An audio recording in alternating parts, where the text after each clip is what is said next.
What's going on, y'all? It's your boy Shohei Kami, and I'm here with another One Piece video. And this time we are talking about One Piece chapter 1037. Oh yes! We are finally back with some good old One Piece back-to-back action. We have One Piece coming out later this week, and I am so glad to be back making videos for all of you. This chapter is called Shamrock Takes the Stage, and it was definitely one of the better, like, we've just been getting bangers, so it's one of those chapters that just is putting so much more questions in front of you and providing answers. Now, unfortunately, we are talking about this cover story to start off with, and it's, you know, the pilgrimage of Yamato and Tama infiltrating Who's Who's base, and we're assuming it's Who's Who because the base had like the big Who's Who mask on it, but honestly, who cares, to be honest? It's just not super interesting right now, so I want to know more about why we should care about Who's Who. It'd be more interesting if it was someone like King, but Who's Who, whatever, unless it's gonna go back into like some Nika stuff or Yamato's gonna discover something interesting. I'm just like, you get to the interesting bits. You know, it started off good with Kaido Onigashima being underwater, and that was something interesting to me, but hopefully it gets back around to that point.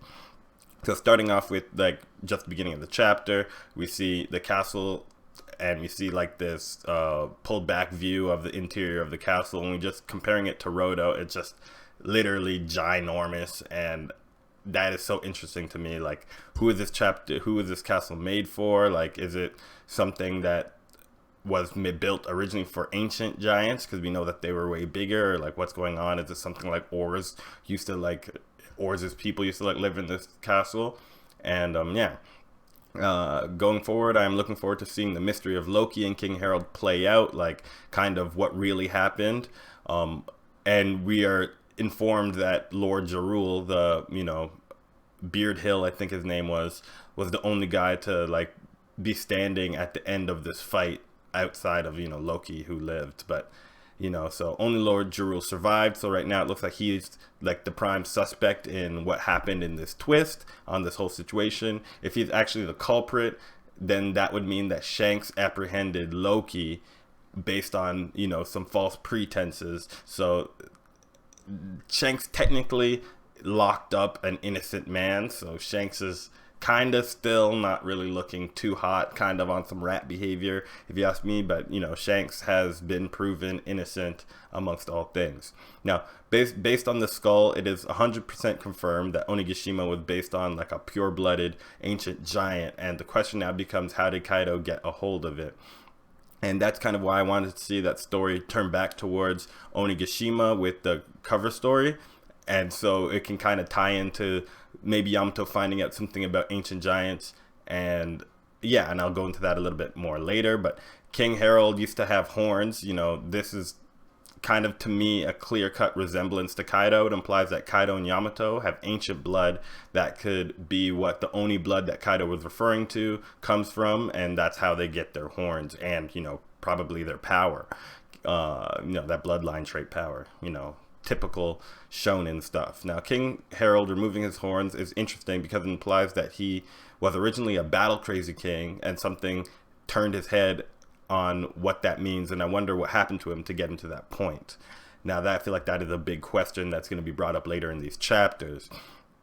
There are many types of giants that are mentioned as, like, you know, there's, I guess, the main big group of warmongering giants, which is like the Elbaf giants, and then there are also giants from like where Harjaden's mom comes from and Harjaden comes from. Now, the idea of tainting the blood of giants is interesting for One Piece because they haven't talked about why it is considered tainting, but we can theorize that maybe the other warmongering giants in Elbaf just weren't ready to kind of give up that side of them and be like peaceful. They're used to this war, and King Harold kind of had to come through and pull his horns off to kind of show them that there's another way. And in meeting, like, King Harold got to the point by meeting the other giants, and, you know, like his baby mama, and having Haruden could basically have changed that for him.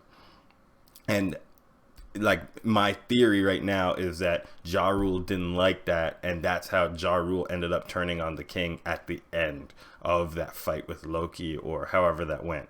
Now I feel like it's interesting to compare Dorian Bragi to Jorul and Jarul. Now if you don't remember who Jorul is the giant who Big Mom killed in her flashback, and basically Jorul and Jarul were two elder giants, and Big Mom killed one of them. Now comparing this to Dorian Bragi, you would say that both of these giants basically balanced each other, and with Jorul being dead, that kind of made Jarul go crazy a little bit, because the giants had this kind of death with honor kind of like belief in themselves. So if Jorul died without honor, then Jarul kind of thought about how someone could die. You no longer need honor to die in a good way. He basically could have lost his way and lost his path to like Nika or their honor system or their belief system in general. So to me, that kind of sounds like, him losing his way could have been his way of like, him losing his way could have took him out of his belief system and caused him to do something crazy like killing King Harold and then pinning it on Loki. So that is my current head theory, that it is Jarul who did that, and it'll be something that is more alluded to with Dorian Bragi in the future, as their team up, and Dory basically almost got killed by Mr. 3 and lost his way until Luffy came through and got their honor back essentially and stopped them from killing each other in that fight. Now Haruden is getting kind of aura points in this chapter for just being a respectful person. We got to see Rodo, who came across as more likable in this chapter, because even though the giants are not supposed to like Haruden, he was just such an honorable and good guy and earnest guy that he kind of seemed likable anyway. Like, people were hating on him and he just decided to be more steadfast in his dream, and people got behind because of it. And we even see Zoro say like, that's a boring motivation, I've seen it before. And it's because Harden is kind of being compared to Luffy in this way. And they have a similar dream of, being the king of giants, being the king of all pirates, that kind of thing. So I think Harden is going to, be an important fixture in the story to come. And I am interested to see in any interaction between Loki and Harden, and Harden being the king of giants and Loki wanting to destroy the world, or just see how that goes. Now Luffy found the knocked out giants from Gunko's attack, and so it is likely that in the next chapter 10 or 1138 it's gonna be Luffy finding out that someone who looks like Shanks, or believing that maybe Shanks is on the island right now and going to go see Loki. So we can kind of have like an interesting thing. So I'm excited to see what happens. If it's not this chapter, it'll be next chapter that's revealed, or a red haired guy went to go see Loki and Luffy thinking that is Shanks. Now at the end of this chapter, we catch up with Gunko and the newly introduced Shamrock and Loki, and find out that Gunko has, the arrow fruit, which essentially creates like these sure hit attacks unless she stops it. And I think this could potentially be an Usopp fight, just because basically having a sure hit attack against somebody who's always trying to run away will make Usopp have to face his fight, because there's going to be no way to dodge it. This could be something that Usopp has like a very trap based fighting style. We saw that in the Luffy versus Usopp fight. So it would be interesting to see these two go up against each other. And I know I'm just coping, but I do expect Usopp to do something great in this arc. So I'm hoping that could be somebody that Usopp gets matched up with. Even if Usopp loses the fight now, it could be something in the future where Usopp comes back with, a power up, or like after being defeated the first time, comes up with a way to defeat her and stop her sure hit attacks from landing. I can see that in Usopp's future. So and then the chapter ends with Gunko basically decimating Loki, who's tied down, by the shackles. And now Shamrock is contacting Mary Joa for another potential Buster call. So we can, if this does happen, we do remember the words of Dragon, who says, when the God's Knights mobilize, it will be our time to make our move. So we can kind of assume that this will be the final call, the final nail in the what's going to happen with the Revolutionary Army mobilizing, and then this could be how we get to see the Sabo meet up with Luffy, or maybe even, hopefully, we can see Bonnie make some type of comment or some type of saying about.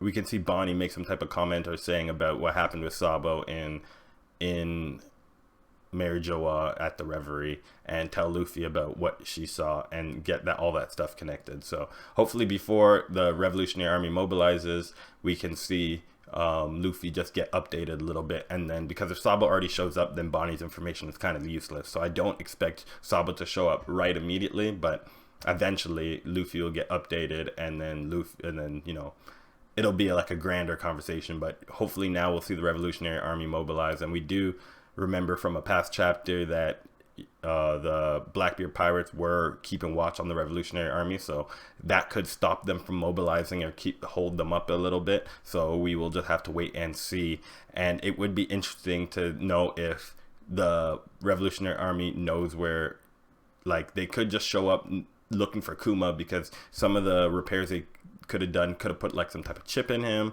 that could track him or something. I would just be interested in figuring out, you know, how they get there and that type of thing. Kuma is connected to Revolutionary Army, so you do know that there is some sort of connection waiting just for those, you know, pieces to land. So yeah, it is, my overall idea of this chapter is I'm really skeptical about Jarul and his affiliation with the Giants. I feel like he is just a little bit sus right now, because I just don't feel like Loki is a bad guy. Like, how often do they introduce Crocodile into the arc and then Crocodile's getting beat up by somebody worse? Like, that just doesn't make sense. So there has to be another thing at play here. I do wonder if in the next chapter or at some point we will see Kid make a show up again, because I just feel like him being at Elbaf had to, like, him coming to Elbaf at some point had to be worth it in some way. And we did see, like, you know, Robin at that beach side with Saul. So it could be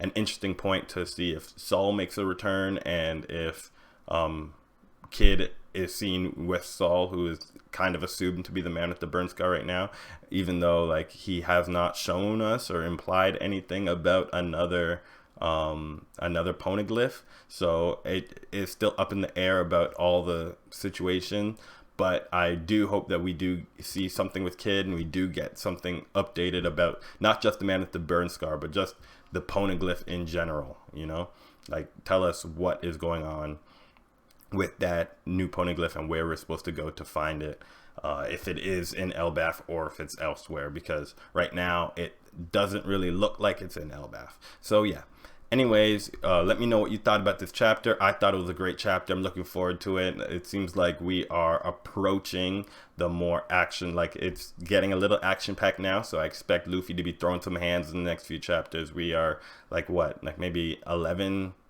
chapters deep into this new arc, so it is like quickly approaching. You know, I just remember when this arc first started, it was like 11:25, 11:26, and now we are getting to the points where, you know, these God's Knights are mobilizing. We don't really know what to expect. I am curious about what more the God Knights look like, and just kind of like their motivations for things, and how Shamrock and Shanks are related exactly, because they do look the exact same.